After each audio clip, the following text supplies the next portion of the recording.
Comment ce respirateur marche?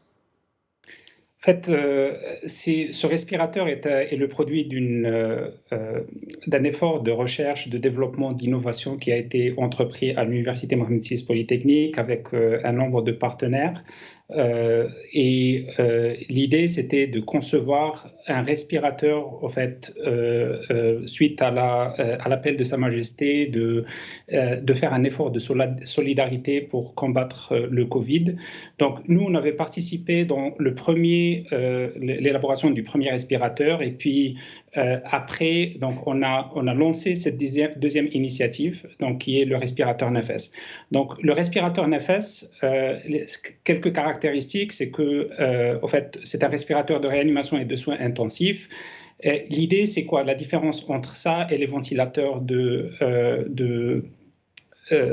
d'urgence qui ont été développés par plusieurs compagnies internationales, incluant les respirateurs, par exemple, de Tesla, de la NASA, etc., c'est que ces respirateurs, ils étaient plus dédiés à des patients qui sont sédatés et donc qui ont besoin d'une ventilation contrôlée. Donc, nous, NAFAS, en plus de la ventilation contrôlée, donc on a la capacité de faire aussi d'autres modes qui sont beaucoup plus avancés et qui sont nécessaires pour les patients qui ne sont pas sédatés. Et donc, on a la ventilation spontanée avec aide inspiratoire et d'autres modes qui sont beaucoup plus pratiques, en fait, suite au feedback de nos partenaires médicaux en fait, des besoins des clients Covid et après Covid. Donc ça, c'est le premier point. Le deuxième point, c'est que, en fait, c'est un modèle qui n'utilise pas un ballon, comme pas mal d'autres modèles qu'on a vus ailleurs, parce qu'en fait, il intègre une turbopompe intégrée. Et la raison pour laquelle on fait ça, c'est que c'est le seul moyen de garantir une continuité de niveau de pression, de volume, etc., qui vont nous permettre, en fait, de satisfaire les besoins d'un respirateur de réanimation.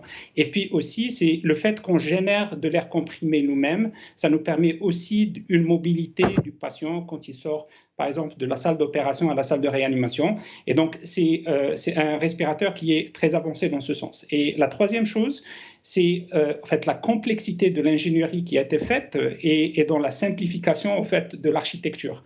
Donc, ce qu'on a fait, c'est qu'on a pu concevoir une architecture assez simplifiée qui réduit le nombre de composants et donc du même coup le coût du respirateur. Et ça nous permet aussi de simplifier la maintenance de ce respirateur. Et donc, ça en fait un produit qui est très adapté pour le marché marocain et le marché africain. Donc, il y a pas mal d'autres caractéristiques qu'on a, mais je pense que ces trois choses, c'est important parce que ça permet de situer un petit peu le projet NAFAS comme respirateur de réanimation premier respirateur de réanimation et de soins intensifs au Maroc.